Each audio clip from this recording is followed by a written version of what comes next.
Good morning on a cold winter's day in South Africa from Jean Roux for Mine Warp. I host this show with Epi Stradom. The topic of today's podcast is an article that was written by two distinguished writers around the following: digitization of the technical value chain, which will help unlock the performance-based industrialization in South Africa. Big topic. Firstly, MP, I think you should say hello firstly. Yes, good morning, Jean, and good morning to our guests, Garth and Max, who we'll introduce in a moment. This topic of industrialization, is big on South Africa's agenda.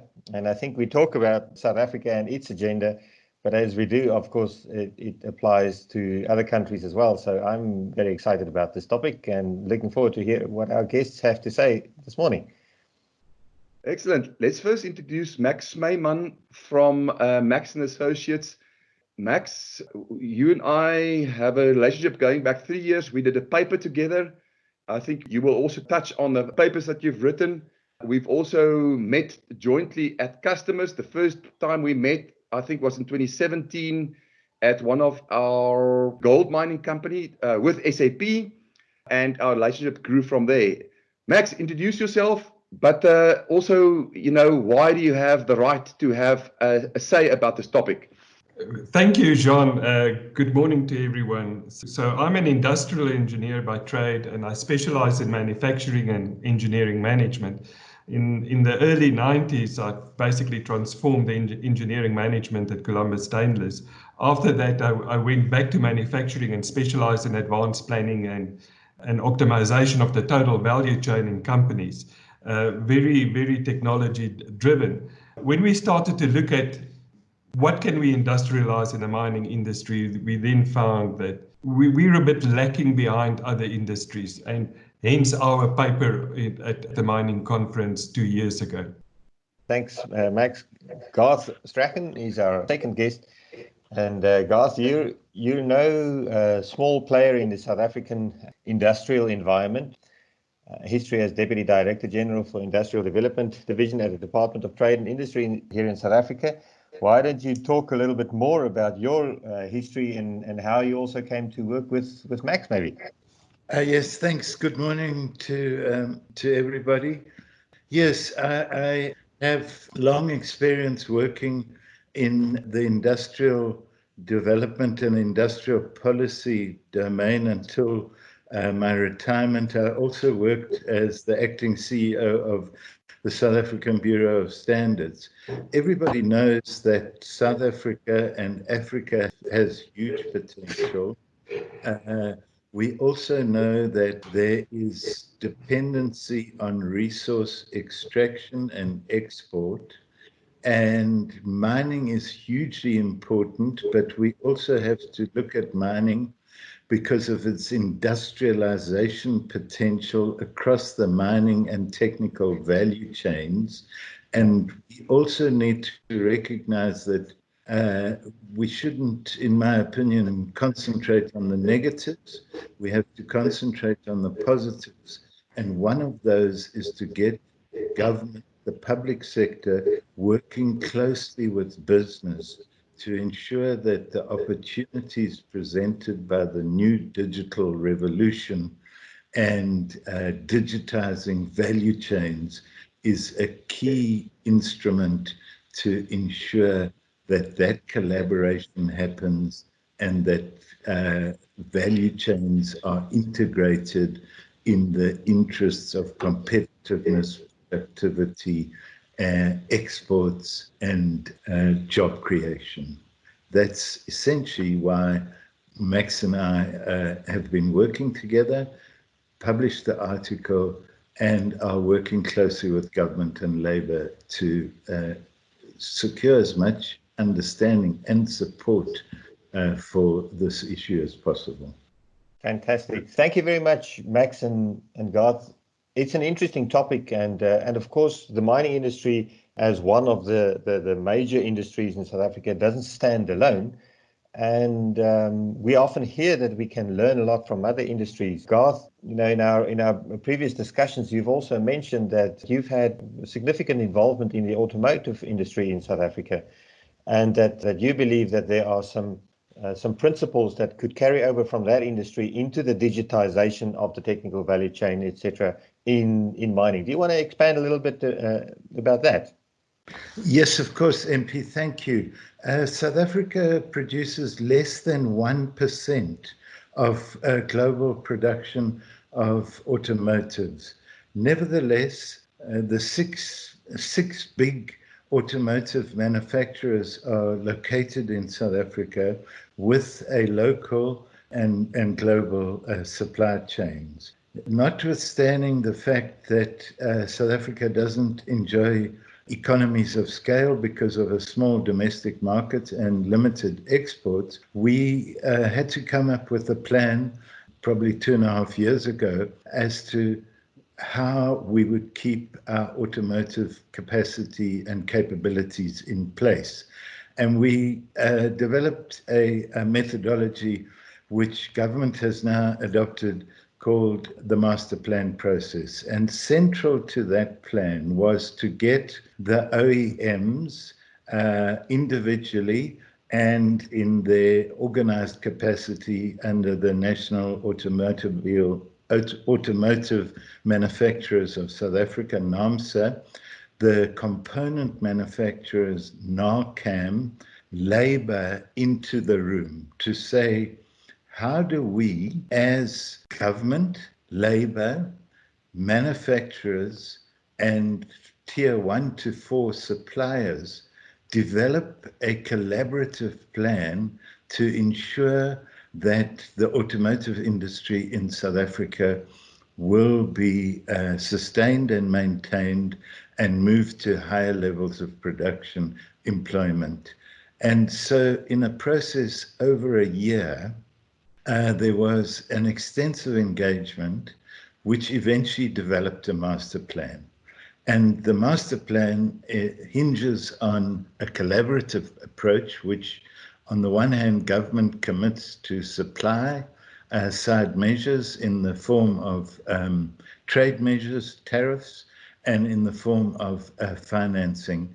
And on the other hand, business committed to ramping up production, to supporting local supply chains, local manufacturers, steadily increasing local content and exports, and on the other hand, labor committed to certain undertakings in this process. So I think the automotive master plan stands out as a very good example of the fact that government bureaucrats can't sit behind computers and develop plans and regulations which are imposed on the private sector. On the other hand, the private sector, in this case, both the OEMs and the suppliers, need government as a partner for financing, for trade measures, for logistics, for a host of other support measures. And so the critical question is, get around the table, develop a plan. It's a collaborative plan. It contains conditional commitments by each party, and make sure that it is grounded in the realities of the global economy. Old-fashioned industrial policy, crude import substitution no longer works. We have to ensure that we are part of global value chains using the best technology and digitalization to make sure that those master plans are grounded in innovation and technology. Oh, thank you. Sure, that is a good target to go for, and it's also nice to know that South Africa have done this before and is currently deploying that. Garth, you've told us about why you are into this. A bit of a personal account from yourself, Max. Why have you taken this on? This is a mammoth task that you've taken on together with Garth. Well, John, You are a partner in crime. So let me draw you into this. Garth funded the mining procurement study from the DTI. It was a very small study. We looked at the 3 largest mines in South Africa, their procurement record, tried to understand what they procure, because that is a direct link to how we're going to industrialize. I think the mining companies never expected what will follow next, but when we read the procurement record, it was revealing, and if we put it on the line here, it's sad in today's times when the largest mine in South Africa buys from the largest chemical company in South Africa in a PDF email that contains an order. And that, of course, tells us a lot about how the value chains are set up in the technical industries in South Africa, where we lose total visibility as soon as we place an order. We do not know when production will be done by the supplying company. We do not know what the capacity is. We do not know where the inventories are. We don't even know when it will be delivered. There was very low levels of collaborative planning between mines and their technical suppliers. Now, there are 2 commodities in the mining value chain that is of interest. The one is the engineering procurement. And when we couldn't match up what the mines were buying to an engineering maintenance plan and blow that out throughout the whole value chain, we started to get worried. When we engaged with MineRP, and you plan the mine, you plan the operations, but yet we could not make a link between your plan, a bill of materials, and the total visibility in the supply chain. Now, given that picture, if that is the case, then it jeopardizes our initiative to create competitive entities. The mines will tell me always 2 things. Firstly, the mine will stop if they don't have materials. Then people will die on the one hand, but then on the other hand, we've got no visibility what is coming down the value chain. And we create these total uncompetitive entities that's got a direct impact on the mine and the life of mine. And I'm on record saying that the life of mine is not going to, in future, not going to be determined by the resource, but by the inefficient supply chain. Now, if we want to upscale that discussion, where we create these super efficient supply chains, by the way, just need to give you one piece of statistics. About 10% of suppliers drive 80% of spend in the mines. So there's no excuse. We should have set up these super efficient supply chains that can compete with anyone in the world. And yet, as a country, we fail to do so. So to link on to the automotive stuff, the consumer goods and retail sector in the early 90s went through the same process where they stopped and said, we can't continue working like this. And if we want to build a super efficient value chain, this is how we should work. So the reason for these articles is basically a call to action. We as the technical industries, mines, chemicals, steel, everyone need to get together and say, if we want to build a super competitive South Africa where we can create jobs, then we need to change our thinking and mindset on how we do it. Max, it makes perfect sense. But shortly, why are you involved? This looks like a long journey, a very big topic that you've picked. And will you ever see the end of this? Will you get the return that you wanted out of this? Why personally are you involved? So value chain management is a passion of mine. I need to create jobs, but I can't create jobs in an environment that is totally inefficient. This is the last part of my career, and this will receive the right amount of attention, and my friends in mining will know, as they do, that I will torment them until we can see from an engineering job card right through the process who's supplying it, and I can tell you how many jobs we've created. This is not a job for us. This is a mission. We are personally committed to what we do. Okay, so let's introduce the first article because my understanding is that there are some articles following this. So shortly, let's introduce the first article. Who wants to talk to us about the layout of the first article, which we will point the audience to? I can maybe start off and then Garth can expand on that. The first article is, like we said, a call to action. It is just creating the environment. The following article, we will go into deeper understanding of what is listed in terms of item identification. How do we align business processes from a value chain point of view, from a mine planning point of view, from an engineering point of view? How do we integrate suppliers and create that visibility and do the digitalization? And then the last article will then put everything together in terms of industrial policy. I think that there's where Garth can expand a little bit more on our objectives. Yes, I think Max has summed it up very usefully. This is a call to action. What we're dealing with, though, is quite complicated technical issues in the digitalization of the value chain, the technical value chain, including mining. The critical question is that we have to ensure that we build an understanding of what we are talking about. Otherwise, there is a danger that people don't understand what is referred to as the digitalization of the technical value chain and therefore can't buy into the concept and won't get round the table in order to fashion the kind of collaborative solution which I referred to earlier, which was the Automotive Master Plan. So the purpose of the articles is a call to action. It's to try and build an understanding of what we are talking about and to create a platform for the public sector, government, mining and suppliers and service industries to get around the table to fashion a solution which will take us out of the existing impasse, which often characterizes the industrial effort in South Africa, where people are speaking past each other.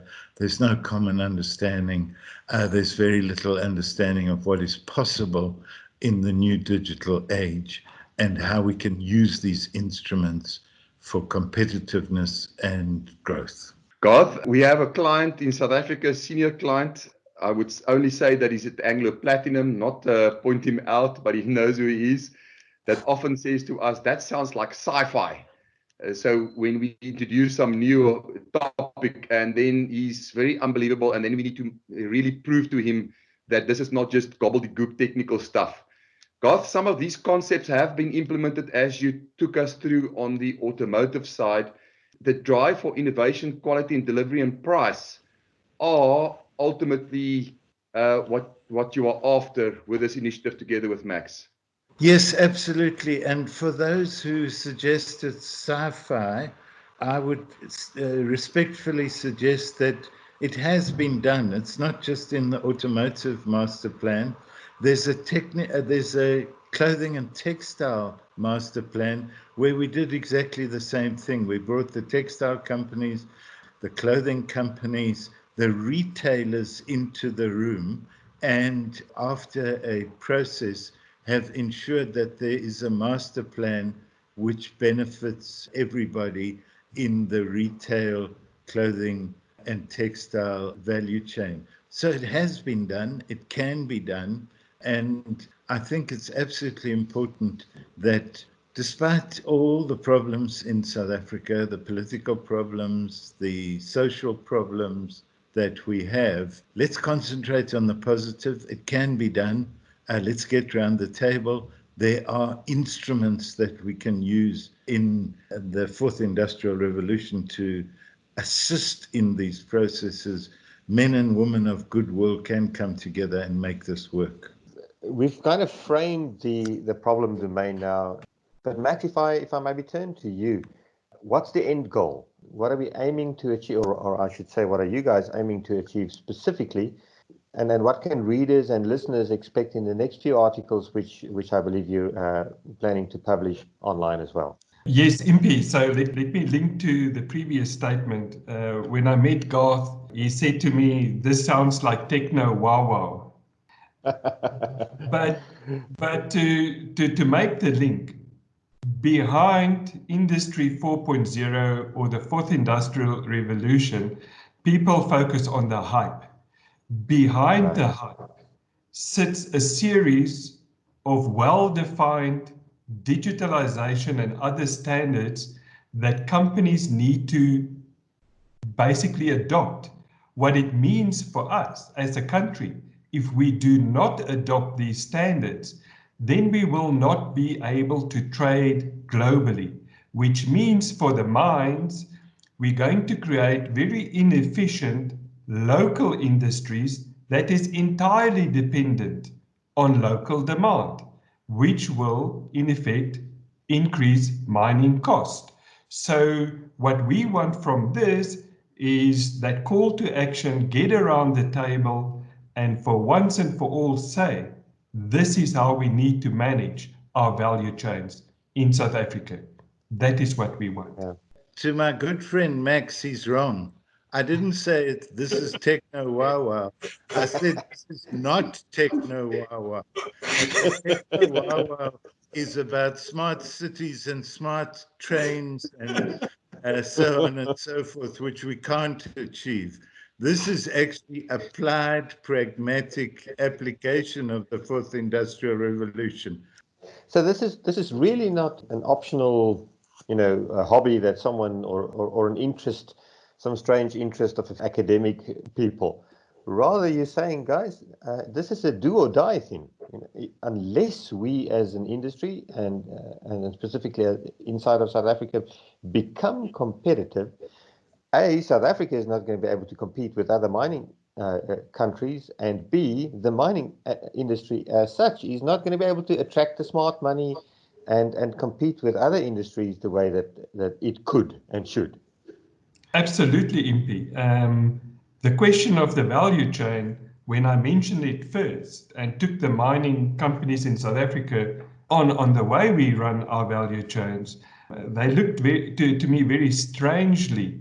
But that same mine, John, that you've mentioned, published an RFP out of Ireland about 2 years ago, where the head of supply chain made exactly the same comments, that mining value chain management is behind. So yes, if we want to build a competitive industry in order to create jobs, then our mindset needs to change rapidly. So let's draw this to a close then, guys. We typically, I should say firstly that we will dive into more detail in future podcasts as well. So the same as you guys are putting out a set of articles, and for our readers who are interested, you can find more details on where to find the articles that Max and Garth have published in our show notes. But you can also find it linked to their LinkedIn profiles, as well as on Creamer Media's engineering news websites, where they are both columnists. So please go and read those articles. They'll be worth your while. So as we draw our show to a close today, we normally introduce our listeners, I should say, to our guests by asking our guests, what are you reading? What's on your bedside table? So that we don't only know about your technical expertise, but we also want to know about you personally a little bit more. Garth, let's kick off with you. What's on your mind? What's on your bedside table? What I'm reading is How Asia Works. It's 2 years old, but it's very important to this conversation because this book by Joe Studwell points to the fact that the Asian tigers have embraced technology and are using technology to ensure that the biggest economic miracle in the history of industrialization the world over is taking place in Southeast Asia. And I can recommend this, How Asia Works, to everybody. That sounds incredible and like something that all of our listeners should listen to as well. Max, tell us about your reading. So, Impy, I'm reading 2 books at the moment. The one was kindly given to me by Garth, It's from a well-known historian, Yuval Noah Harari. It's called Homo Deus. I would suggest that everyone reads it, because if we do not change our mindset on where we're going, we can draw many parallels from there to what we're doing in supply chain, but we will become extinct as a nation if we don't up our game. The second book, unfortunately, is a rugby book. It was written. It's not unfortunate at all, you know. It was written by Dr. Craven in 1957, the ABC of rugby. I've got all these friends in rugby, so I also need to participate in the conversation, you know. So that's why. But it is like the supply chain game. It comes with certain rules, and you've got to learn to pass things from the left to the right.